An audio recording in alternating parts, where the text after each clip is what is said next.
Alright, so maybe by now you've played and beaten Final Fantasy VII Remake, maybe you haven't, but I've seen more than a few comments in the comment section. People like, the game is decades old, I'm pretty sure we know everything by now. So this is my spoiler warning, and if you haven't played the game yet, if you're like, well, we already know everything, let's act like I'm not fucking with you. Let's just trust, you know, that thing goes both ways. So that's your fair warning. If you haven't played and beaten Final Fantasy VII Remake by now, you should probably split. Or otherwise you don't care and you just want to hear me ramble about things. Also, spoiler warning for the original Final Fantasy VII. I know the game's been out for a while, but, you know, fair warning. Spoiler warning's done, so yeah, at the end of this game, a portal opens up, they go through it, they fight the Arbiter of Fate, thus releasing them from their fatalistic destinies, and Zack's alive now? If you haven't played the game by now and you're still sticking around because you think you know the story, I warned you, I told you. Trust me, I'm not fucking with you. So we're gonna unpack all of that. I'm gonna get to it in a bit. There are other smaller little changes they made throughout this game that I'm gonna touch on first, which the meat of this is gonna be talking about that ending, in which I should probably have Zack in the thumbnail, but I'm not going to, because I'm not a dick. There are YouTube videos out there that have him in the thumbnail. Don't do that. Why are you...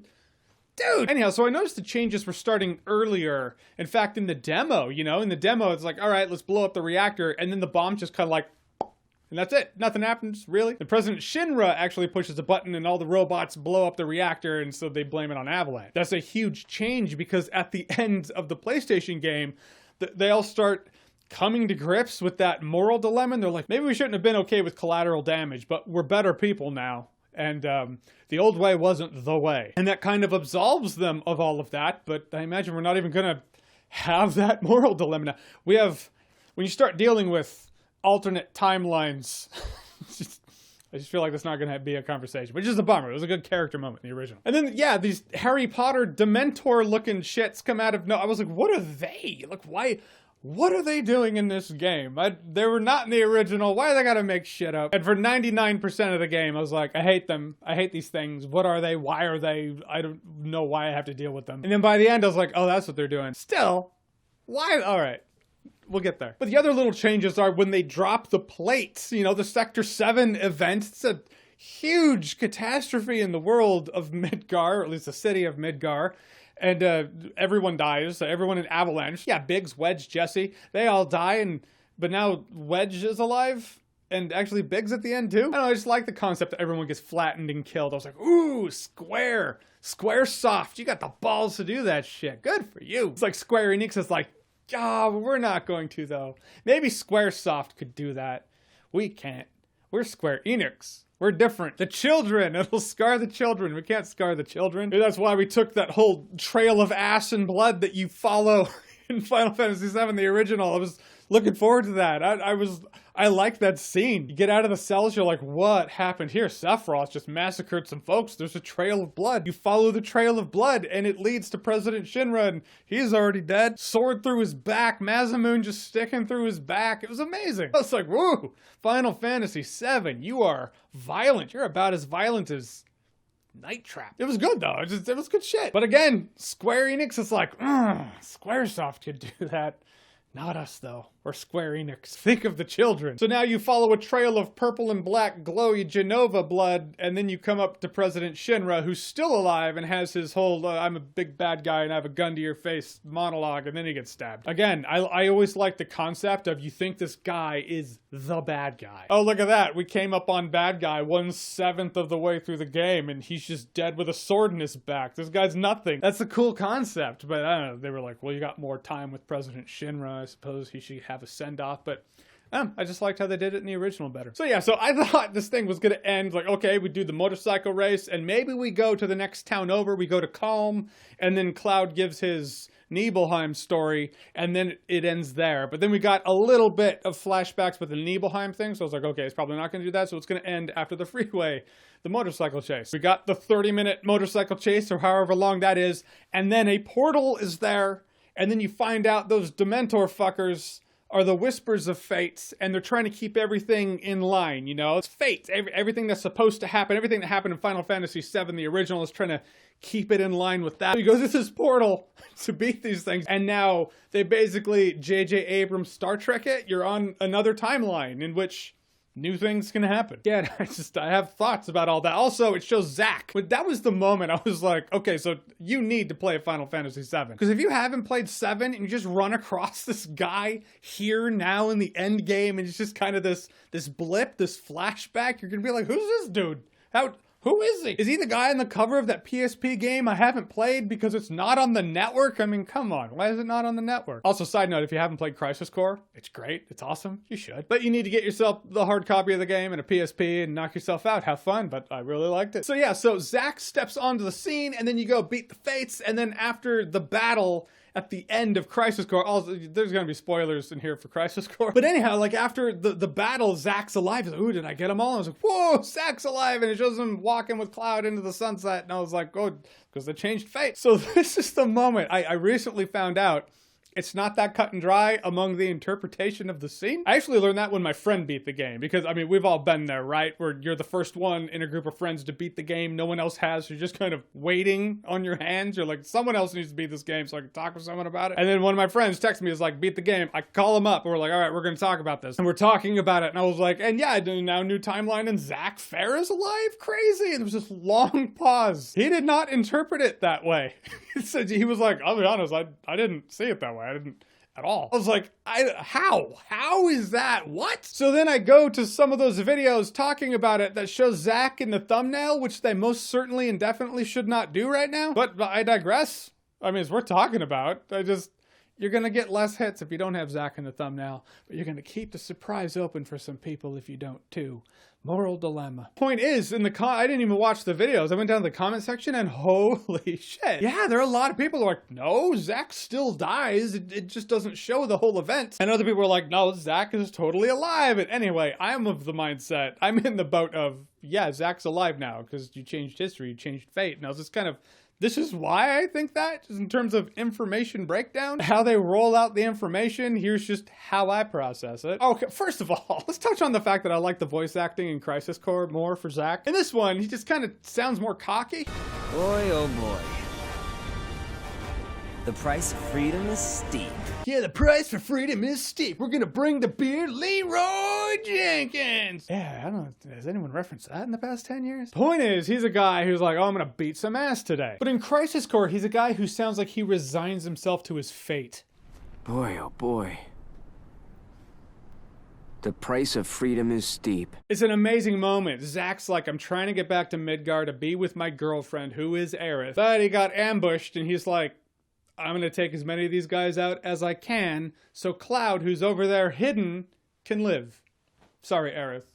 I'm not making it home. I wept. I straight up cried in that scene of the PSP. Oh my god. That's why Zack is so important to me, is because he was the hero that taught me that heroes can be that amazing and that interesting, you know?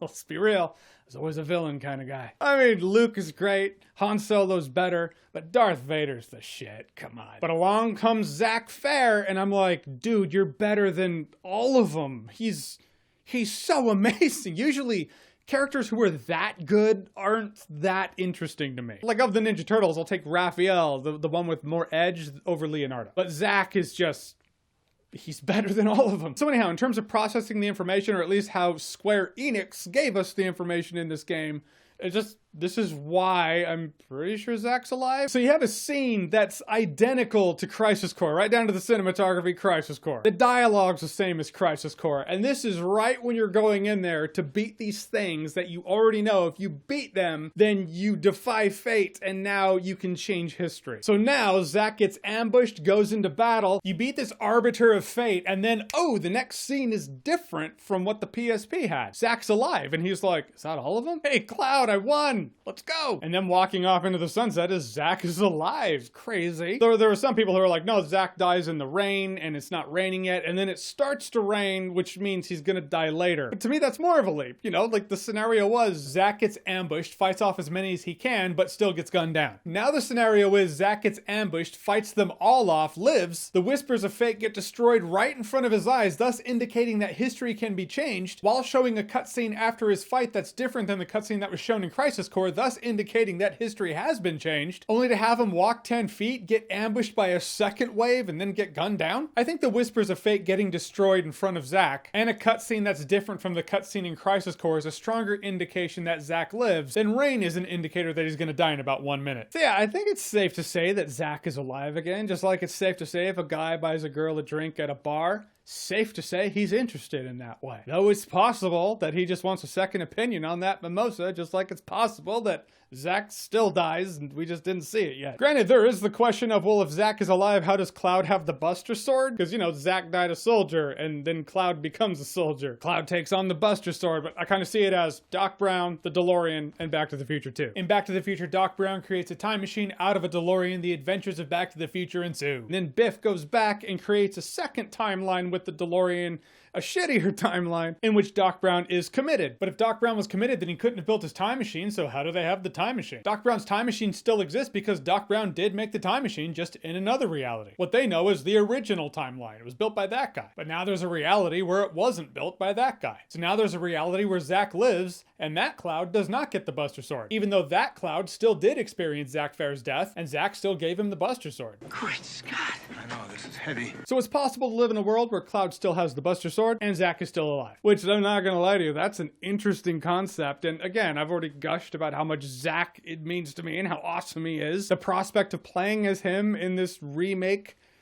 well, fascinating concept. More Zack? Well, that's neat, but I also throw out the hypothesis that maybe what makes Zack as amazing as he is his hero's death. In which, what's the plan? You know, are you gonna play as him? Are you in his timeline? Is it some third timeline? You have like the Final Fantasy VII timeline, the remake timeline, and Zack's alive timeline? Is Zack gonna cross over into your timeline? Or maybe when you beat the Arbiter of Fate and the portal sneezed you back out into reality, you're now in the reality that's just like the one you were in, but it's the one where Zack's alive now? Even when I'm saying it out loud, I'm like, yep, just like in my head. It doesn't feel like Final Fantasy VII. It doesn't. Final Fantasy VII does have its mystic element, but it has to do with the life stream and the spiritual world versus the industrial world. The industrial world's killing the spiritual world. You know, that whole chestnut. When you start bringing in things like fate and space-time and other dimensions, you start crossing over into a story arc it's more in line with the Legacy of Kain story or BioShock Infinite. I could also see them bringing Zack into it for the sake of, well, we don't want Aerith to die now, so now that the variable exists of Zack being alive, well, he can save Aerith now. Part of what makes these characters great is like Zack's heroic end and Aerith's shocking death. We didn't see that happening, but hey, we're Square Enix now, not Squaresoft. Think of the children. But it doesn't look like we're going to get the same motivation, like Sephiroth's motivation. It's like bring the meteor down and then the life stream is going to come to the wound and Sephiroth is going to soak up all the knowledge. But Sephiroth seems to know, well, that plan failed in another timeline, so it's going to be different now. I suspect it'll be different now because the game says it'll be different now. But in a world where we're on to a different story path, there's going to be constants and variables. I imagine we're still going to get the Gold Saucer, Cosmo Canyon, the story of Barrett and Dine. I can't imagine it without those things, but we're definitely going to get some different stuff. I mean, I can only speak for myself, but at the prospect of a Final Fantasy VII remake,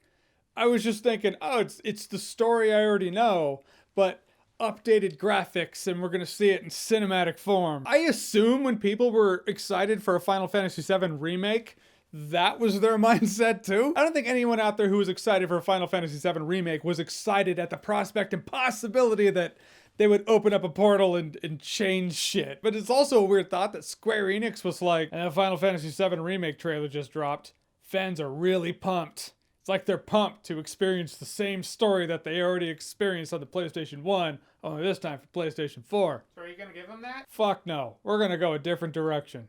How different?